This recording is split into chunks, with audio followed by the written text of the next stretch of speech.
Alright, a shalom, shalom to the elect of the nation of Israel. For those of you who don't know who we are the true Hebrew Israelites. Okay, we are not black Hebrew Israelites, but the Shemitic Hebrew Israelites of the Holy Scriptures.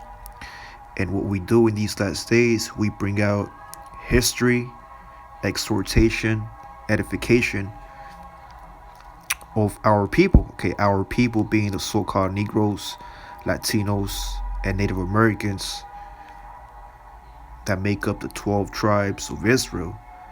And in today's lesson, I want to go into the ancient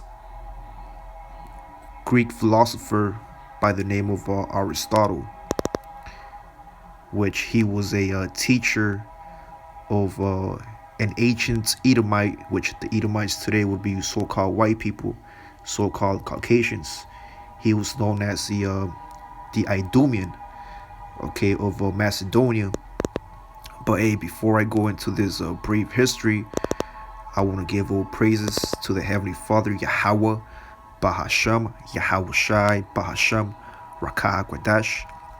Double honor to the apostles and elders at Great Millstone, the man that taught me the 100% truth according to the Holy Scriptures. Okay, we always refer back to biblical prophecy. Okay, everything that us brothers teach come out of historical facts, prophetic events, and ultimately back to the Torah.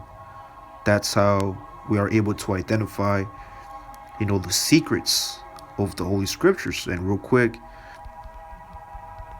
this is the book of Amos chapter 3 and verse 7. It says, "Surely the Lord God," which his real name is Yahweh, okay, not Jehovah, not Yahweh, not Joshua, Yahuwah, but Yahweh, and the Son's name is Yahweh Shai, which is this truth. Okay, the word or the words that we read out of the Holy Scriptures, it's all about Yahweh Shai, because Yahweh Shai is victory. It says, "Surely Yahweh Ba'Shem Shai will do nothing, but he reveals his secrets or secret unto who? The servants, the prophets." So the Heavenly Father sends his wisdom, he sends his understanding and his secrets to the servants, the prophets. The servants, the prophets are able to, dissect, lies and deceit of who today they call the so-called white man, because the so-called white man, the devil that the Bible speaks of, has hidden the truth, okay, from you Israelites, from you so-called Negroes, Latinos, and Native Americans. The book of John, the 10th chapter, says that the thief cometh not but to steal, okay, to kill and to destroy. Okay, that's the qualities or the characteristics of the so-called white man.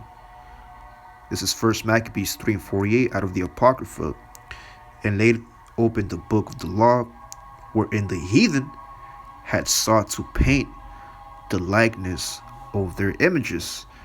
So what Esau Edom has done to the true history of the Israelites, he has painted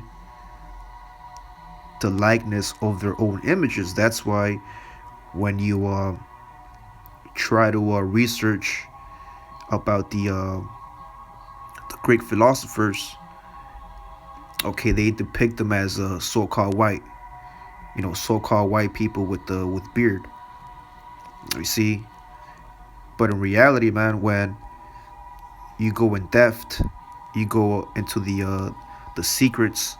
When the Lord Yahweh Ba'Shem Shai reveals his secrets unto you, you'll come into the understanding that all the ancient Greek philosophers, like the one you see here, Aristotle, okay, they were all men of a dark skin complexion. Okay, now we understand that there was a dispersion amongst Israel. Okay, the Israelite men who were planting their seed to heathen women, okay, to concubines. Okay, now those you will have philosophers as well that will look, okay, like the heathen. Okay, they might look like your typical so-called white man, so-called Chinese man. Okay, your so-called Japanese man.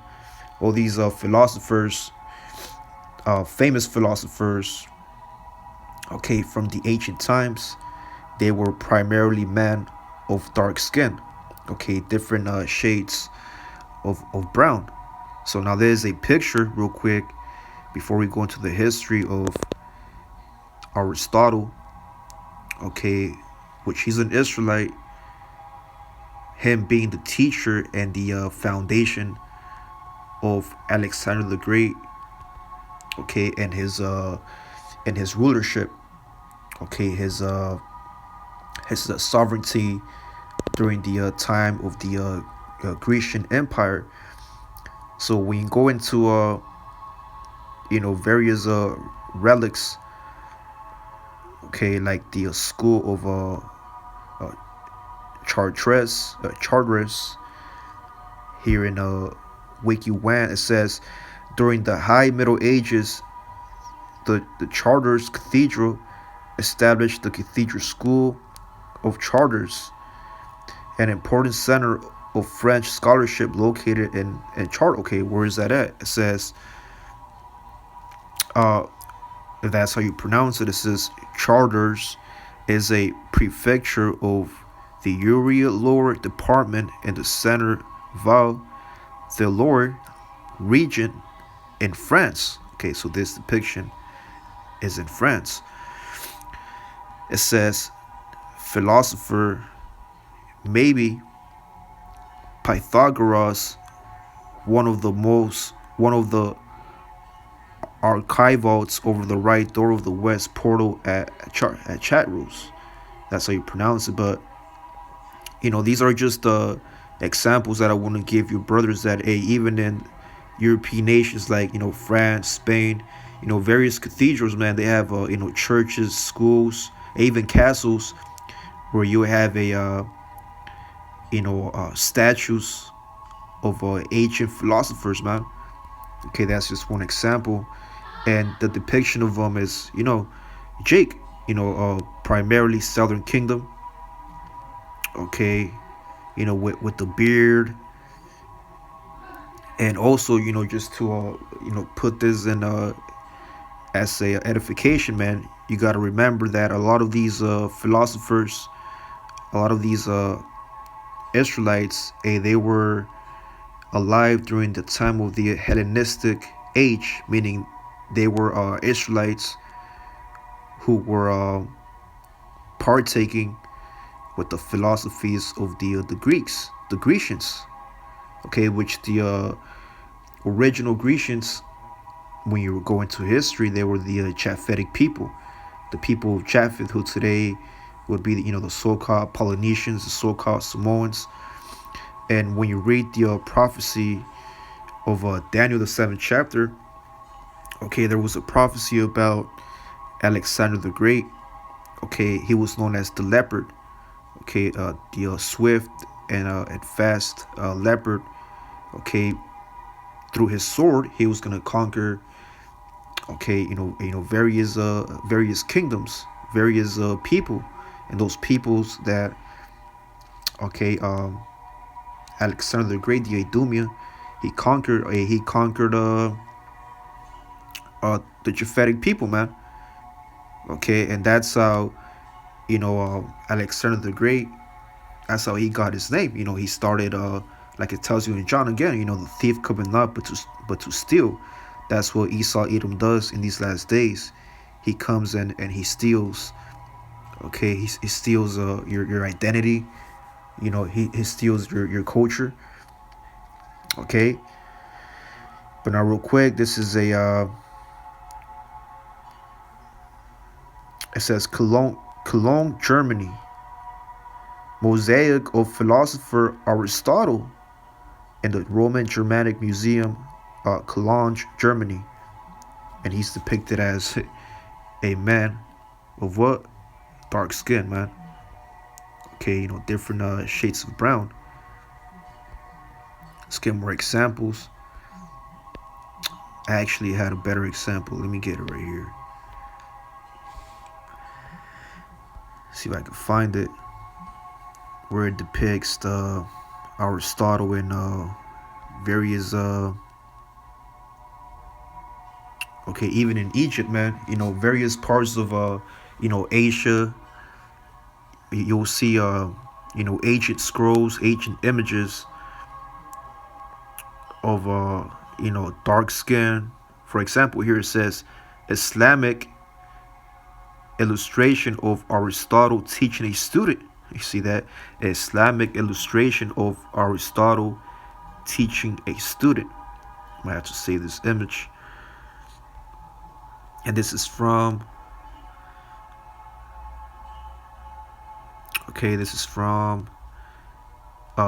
Wikimedia Commons, Arabic Aristotle. Okay, which we know he's not Arabic, he's an Israelite. It says Aristotle teaching from London, British Library.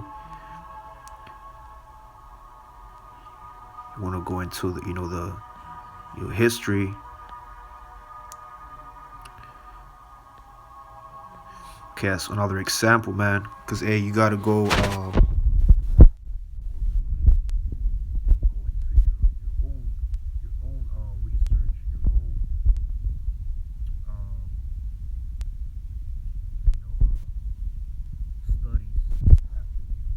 video.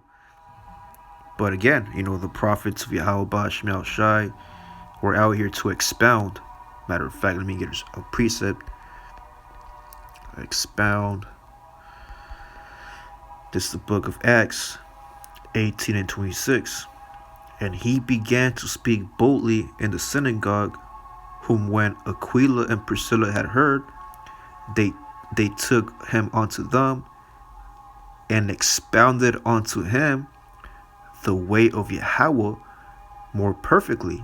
Yeah, so you had accounts of our forefathers, who were teaching in different synagogues, like it tells you here, Acts 18:24, and a certain Jew named Apollos, born at Alexandria, an eloquent man. Yeah, these eloquent men, these are Israelites. Okay, Apollos, the Jew, an Israelite, a mighty in the scriptures, came to Ephesus. So Apollos, an Israelite who was born out of Alexandria, not only was he an Israelite, but he was an eloquent Israelite, eloquent man, mighty in the scriptures.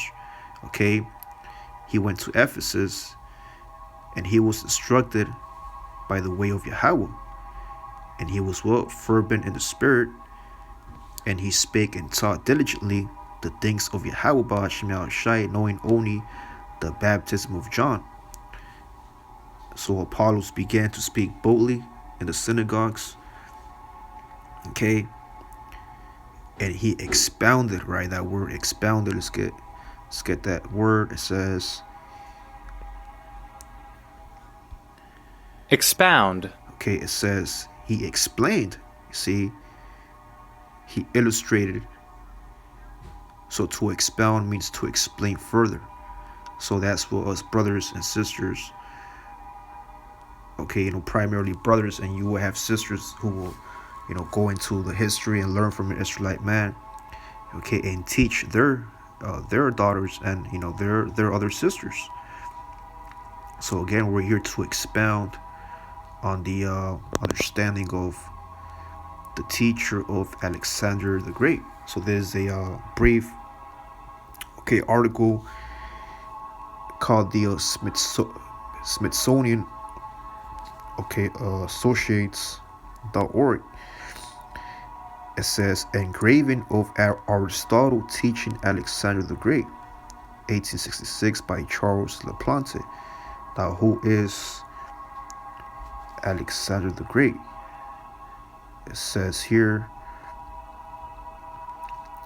he was the king of Macedonia. Okay, the great conqueror, probably represented in Daniel by the belly of brass and the leopard and the he-goat. He succeeded his father Philip and died at the age of 32 from the effects of intemperance.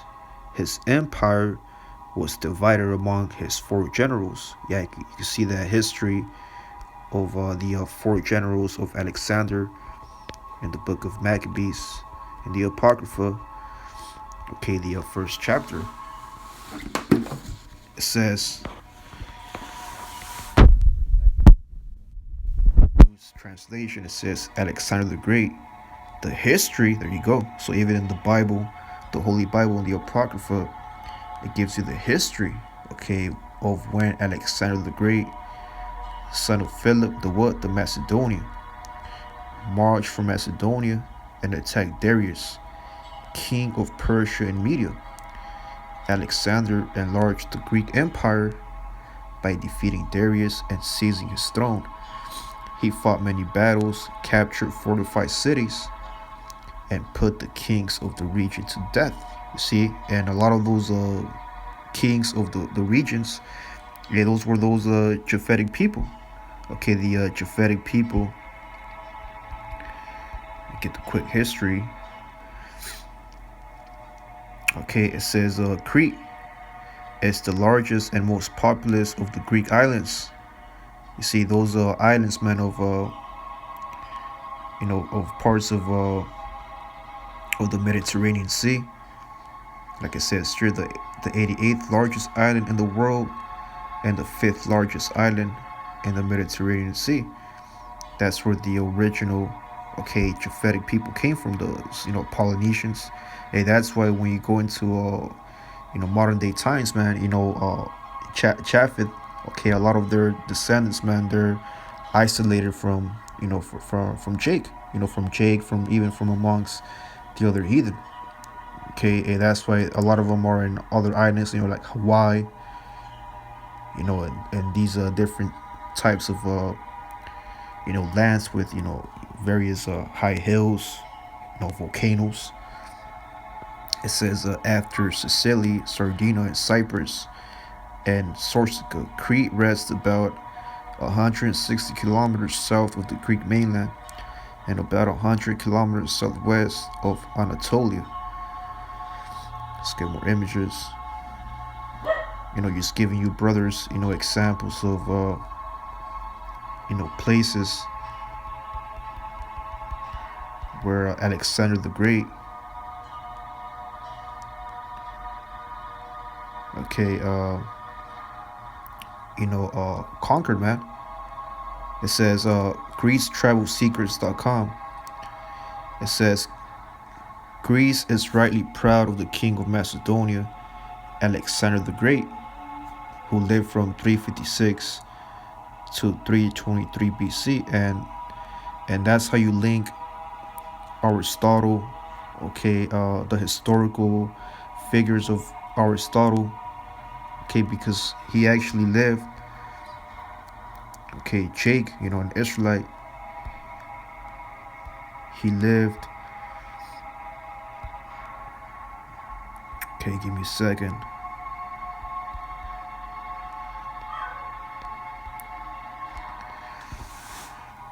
It says Aristotle was born in 384 BC.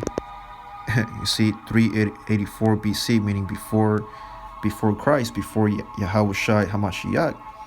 You compare that to Alexander the Great. He was born in 356. So if you do the math, man, Aristotle, he was 56.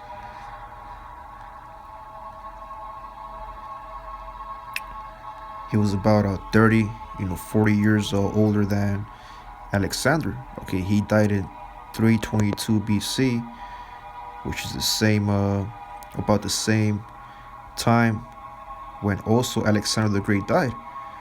So a year after Alexander the Great died, man, well, guess what? Aristotle also died.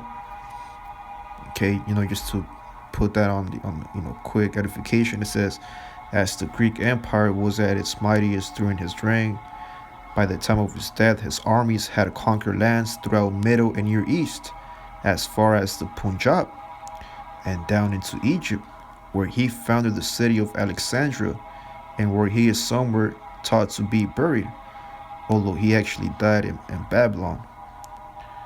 So here's the history where Alexander the Great, he conquered lands throughout Middle East, okay, Near East, and as far as the Punjab and down into Egypt.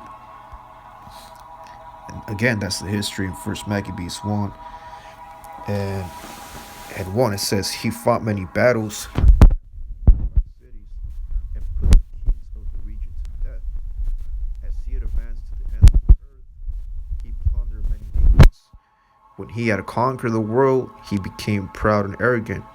By building up a strong army, he dominated whole nations and their rulers and forced everyone to pay him taxes.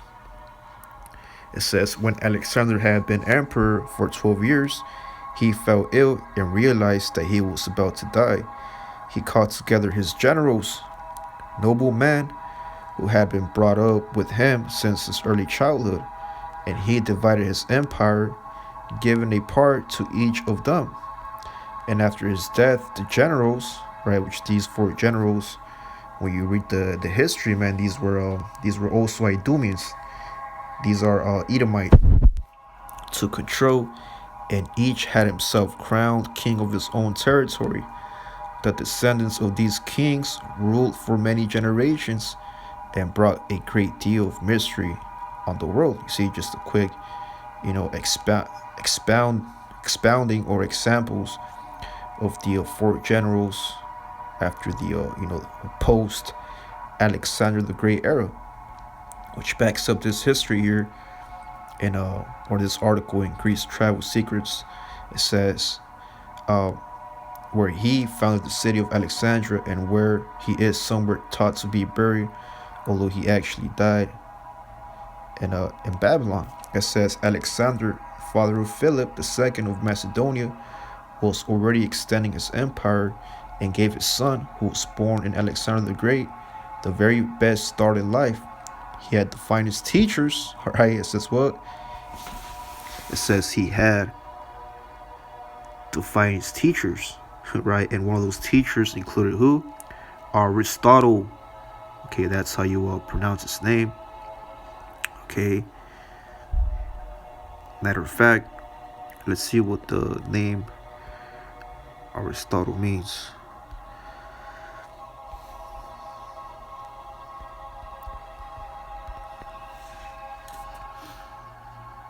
It says the best of all. You see, meaning the best of all. Aristotle, as a boy's name, is of Greek origin and means the best of all, from the phrase Aristos totalis. That's a spirit, man. So you had this Israelite by the name of Aristotle, okay, which means the best of all. Okay, and what does the scriptures say about the best of all? Deuteronomy 7:6, for thou art a holy people. You see, to be the best, man, that's to be an Israelite, because the best teachers, the best students, the best historians and scholars, and the best of the best, they're all Israelites, they're all God's chosen people. The Lord has chosen thee. You see that? The Lord has chosen thee. What does Aristotle mean? The best of all. You see, so when you're the best, you're above, you see, to be a special people unto himself, above all people that are upon the face of the earth. So going back to Philip of Macedonia and his teacher, which is an Israelite, it says he had the finest teachers, including Aristotle, which is the best of all. And he was commanding part of the Macedonian army by the age of 18. So Aristotle being the teacher of Alexander the Great, man, you can only imagine, at a young age, Esau, Idumea, learning from Jake. You see that? And that's the prophecy here in Daniel 4 and 17, it reads, "This matter is by the decree of the watchers, and the demand by the word of the holy ones." And who are the holy ones? Israelites, man. You see, though there were Israelites who took studies of philosophical thought and various studies of the Stoics, there's still the holy ones of the Heavenly Father, to the intent that the living may know that the Most High Yahweh ruleth in the kingdom of men. Yeah, just like Alexander the Great. Okay, he was given power by Yahweh Ba'ashmal Shai to rule and subdue nations, man, and giveth it to whomsoever he will, and setteth up over it the basis of man. Yeah, and Esau, he's the most basest of men. You can read the account of Esau's characteristics. I believe that's in the book of Job 30. Esau being the most basic human being in existence, man. But through the power of Yahweh Ba'ashmal Shai, he has set up men, and not just any men, but Israelite men, to give the basis of man, knowledge and power. And that power that Alexander the Great received was from Yahweh Ba'ashmal Shai through a man by the name of Aristotle, man. So when you go here back to Smith,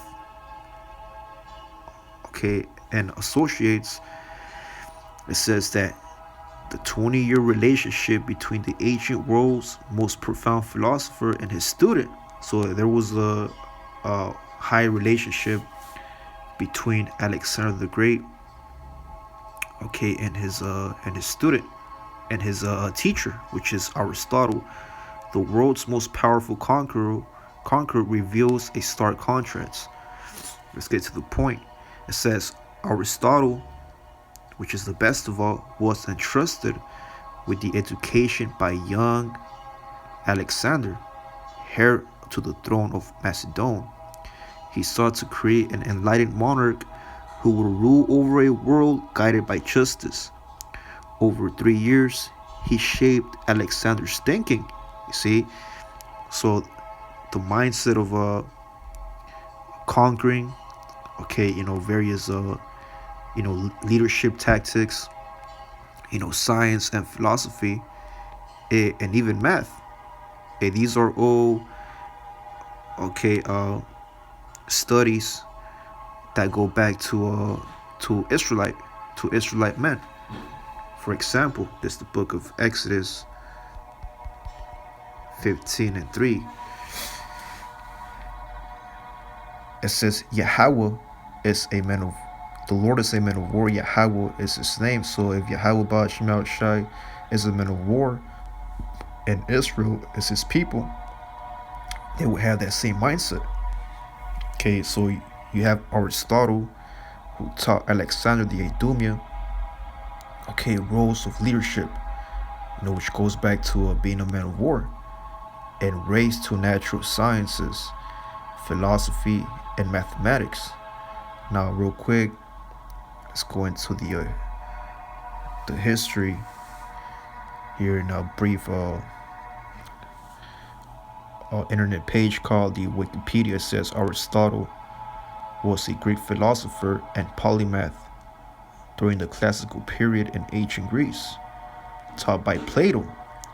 He was the founder of the Peripatetic school of philosophy within the Lyceum and the wider Aristotelian tradition. His writings cover many subjects, including physics, biology, zoology, metaphysics, logic, ethics, so on and so forth, right? Aristotle provided a complex synthesis of the various philosophies existing prior to him.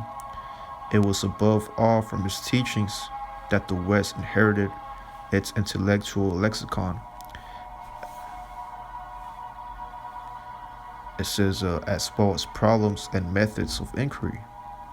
As a result, his philosophy has exerted a unique influence on almost every form of knowledge in the West, and continues to be a subject of contemporary philosophical discussion.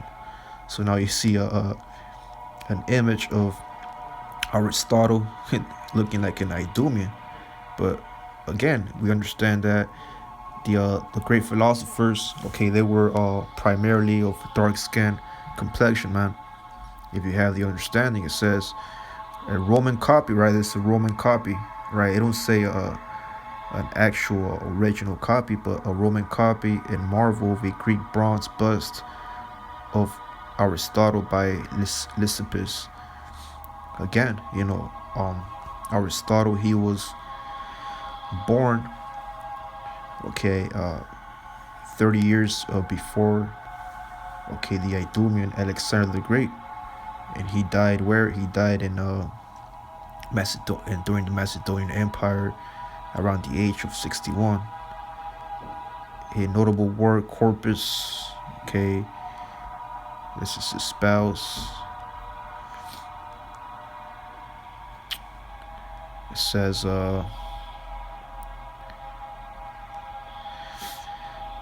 notable students. It says who? Alexander the Great. You see, so one of the many students of Aristotle the Israelite was an Idumean by the name of Alexander the Great. So you can only think about, the secrets that Aristotle gave to Esau, because again, Esau, he ruled over Jake. He conquered, the Grecian Empire. They conquered us, man. They conquered, us Hebrew Israelites, primarily of the Southern Kingdom. That's the beginning of the first, the beast system. Okay, the beast system started, okay, with Alexander the Macedonian. But again, going back to Wikipedia, it says his interests were what? Biology, zoology, music, poetry. And we know that Jake, he loves music and poetry, man. Jake loves everything that has to do with ologies, the study of a subject. Hey man, us Israelites, hey, we love all topics, man. We love the topics about when it comes down to history, science. Now the scriptures speak about, do not go into the false philosophies of science, so-called.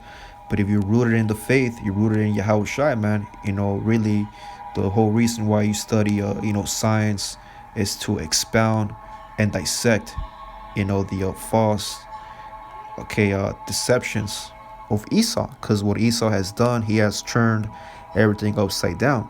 He has turned all the ologies, the study of, specific topics into his own philosophies, man. He has mixed various doctrines. That's why, a lot of our people, get confused and confounded, when it comes down to, the main interests, of various studies. But let's keep on reading. It says, little is known about his life. Yeah, why is that? Why is only a little knowledge about Aristotle, known? Okay, why? Because he's an Israelite, man. He's a Jake, and a lot of history of Israelites, man, are hidden. Okay, they're hidden from modern day history. Okay, because it reveals the truth. It reveals, like it says here, this is the book of Esdras.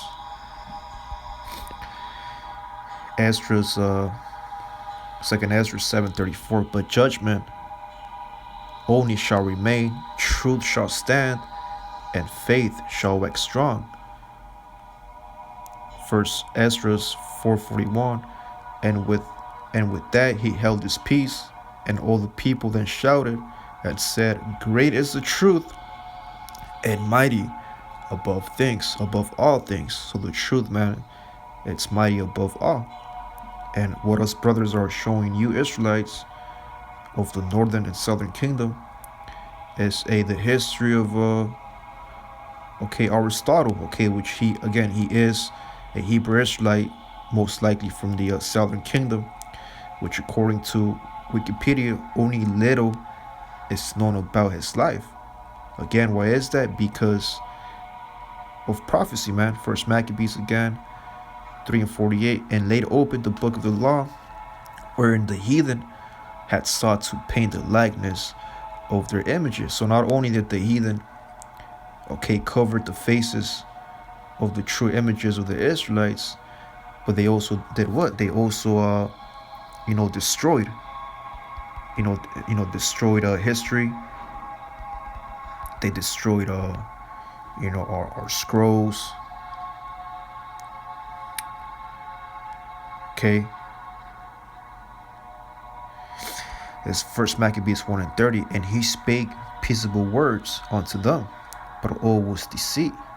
For when they had given him credence, he fell suddenly upon the city, and smote it very sore, and destroyed much people of Israel. Right? This is speaking about the post era of Alexander the Great.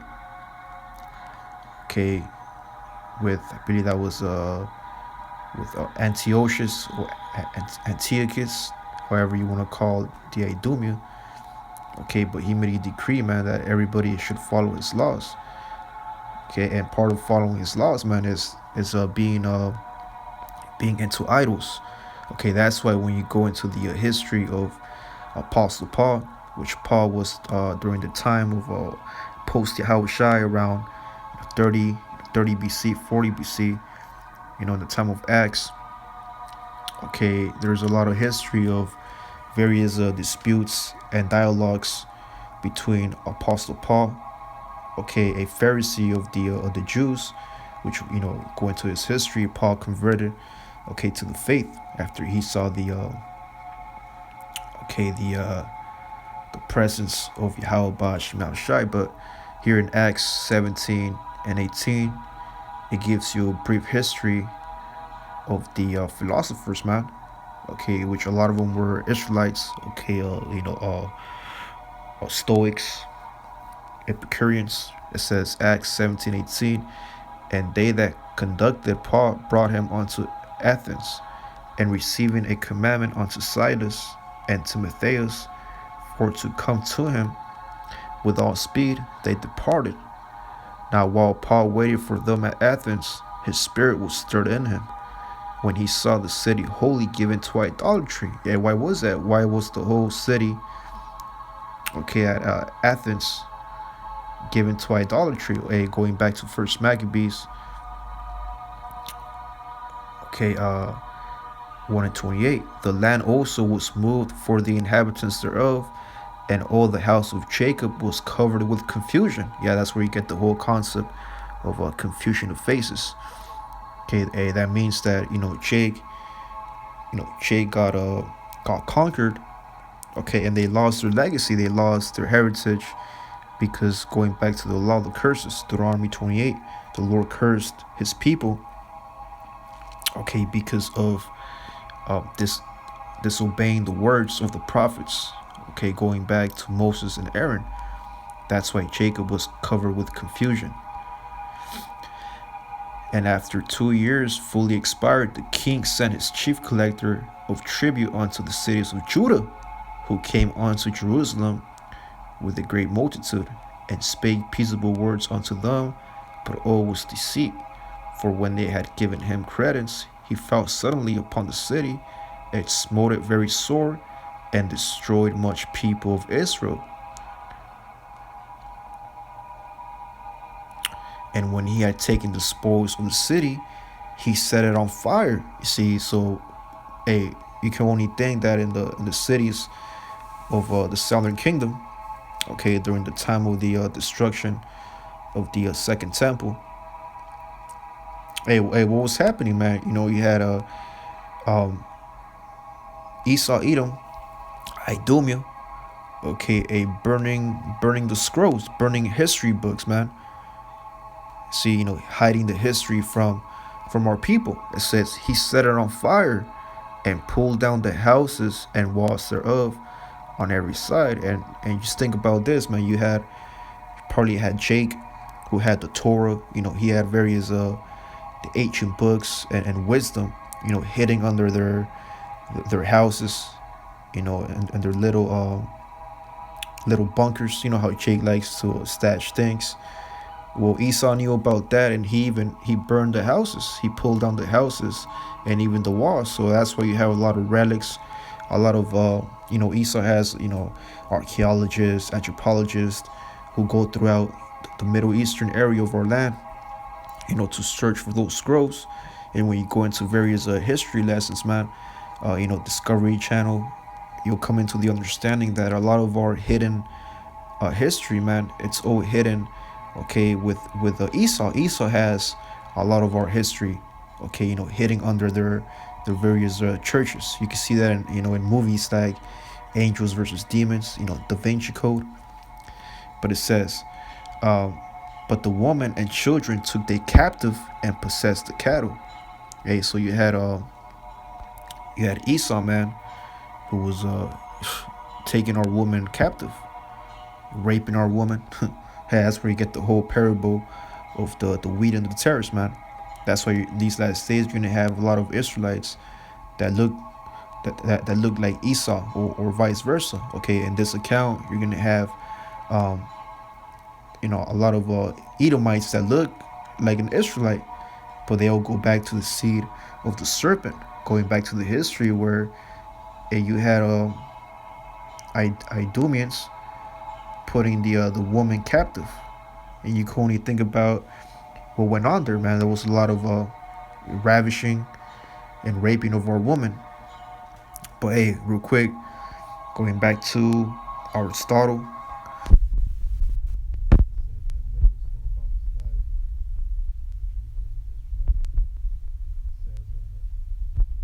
At the age of 37, shortly after Plato died, Aristotle left Athens, and at the request of Philip II of Macedon, tutored his son, Alexander the Great, beginning in 343 BC. He established a library in the Lyceum, which helped him to produce many of his 100 books on papyrus scrolls. Though Aristotle wrote many elegant treatises and dialogues for publication, only around a third of his original output has survived, none of it intended for publication. Yeah, why is that? Because a lot of uh, writings and ideas that Aristotle and Israelite had, man. He was writing about our people too, man. He was writing about the history of our people, various secrets and mysteries. Again, Aristotle, he was an Israelite man who spoke about a lot of topics like what? Metaphysics, physics, zoology, biology, medicine, poetry, economics, meteorology. So a lot of these ideas also that they teach you in Western culture, man, it all goes back to an Israelite man. And one of them being Aristotle. It says Aristotle's views profoundly shaped medieval scholarship. The influence of physical science extended from late antiquity and the early Middle Ages. Okay. It says Aristotle was revered among medieval Muslim scholars as the first teacher, and among medieval Christians like Thomas Aquinas as simply the philosopher. So going back to Acts 17 and 18, it says, then certain philosophers, which means the love of wisdom, of the Epicureans, which the Epicureans, man, you go into the history of that.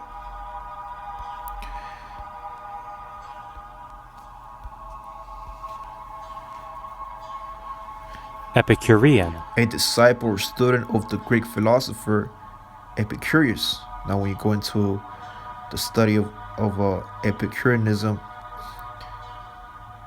and then you go into the founder of Epicurus,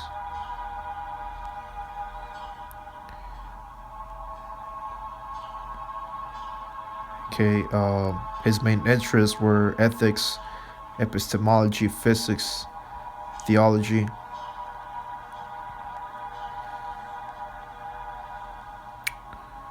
Okay, just a lot of history, right? Of Jake. It says, and of the Stoics, encountered him And some said, what will this babbler say? Others, some, he seemed to be setter forth of strange gods, because he preached unto them Yahushai and the resurrection. So you had a lot of Jakes of the schools of from the schools of Stoics and Epicureans who were surprised. They were astonished at the new, which is it's not new. You know, we understand that the doctrine of Yahushai is from the beginning. Okay, but again, this Grecian philosophers who are Israelites, man, you know, they were conquered by the Edomites, so therefore their mindset was going to be, you know, totally different. Okay, they weren't going to, you know, strictly, you know, believe in the resurrection of Yahushua, because that was a new doctrine unto them. That's something that they never heard of because they've been in captivity so much, man. It says, because he preached unto them Yahushua and the resurrection. And they took him and brought him unto Areopagus, saying, may we know what this new doctrine whereof thou speakest is? You see, so this was something new, man. Yahushua, okay, Hamashiach and the resurrection. This is something new to a lot of our people, man. For thou bringest certain strange things to our ears. We would know therefore what these things mean.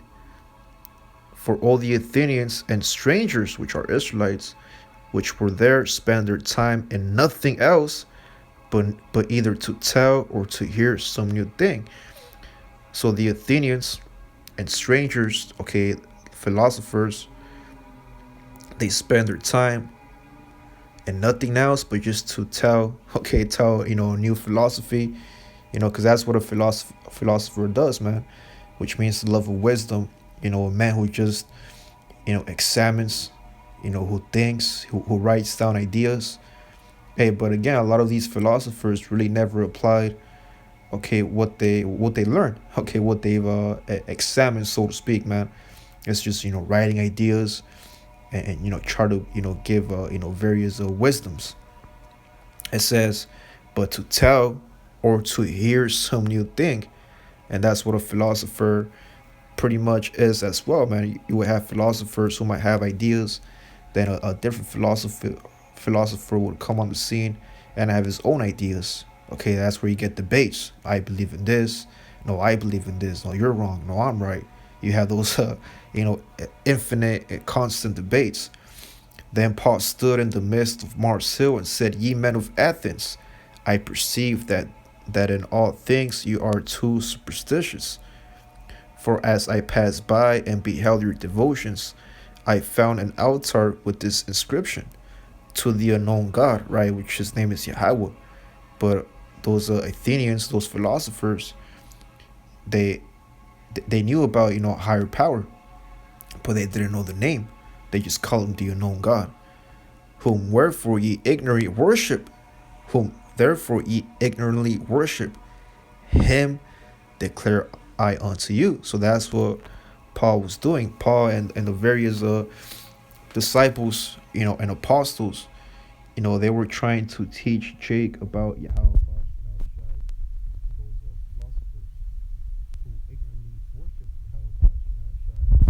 Called him, okay, God.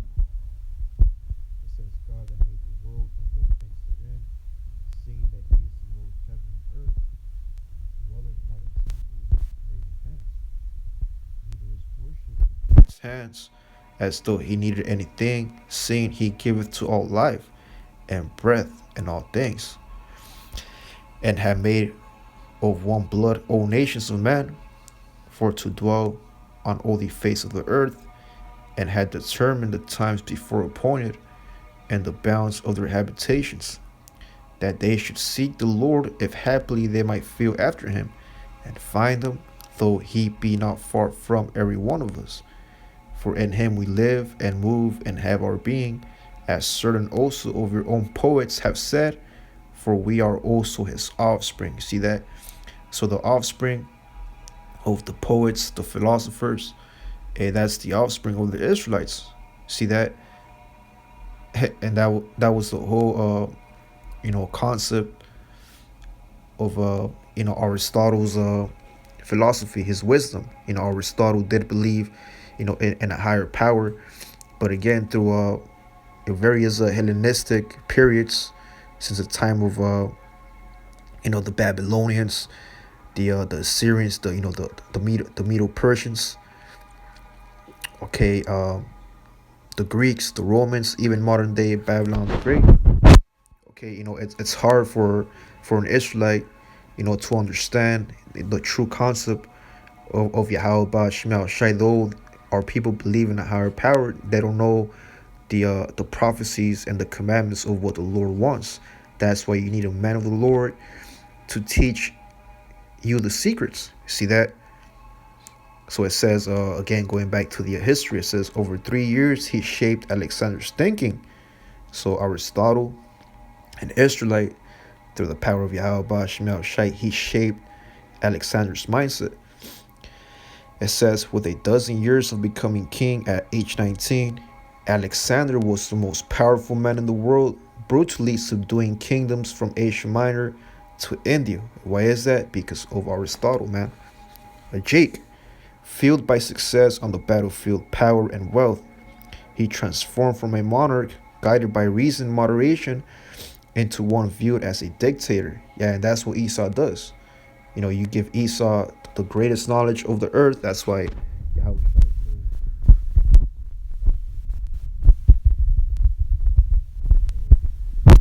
Okay, it says Matthew 7:6, give not that which is holy unto the dogs, right? Which is Esau.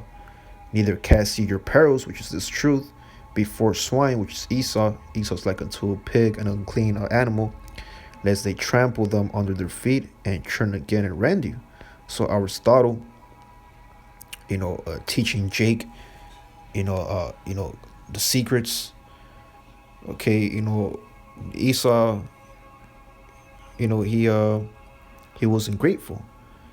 Okay, he changed his reason, his judgment.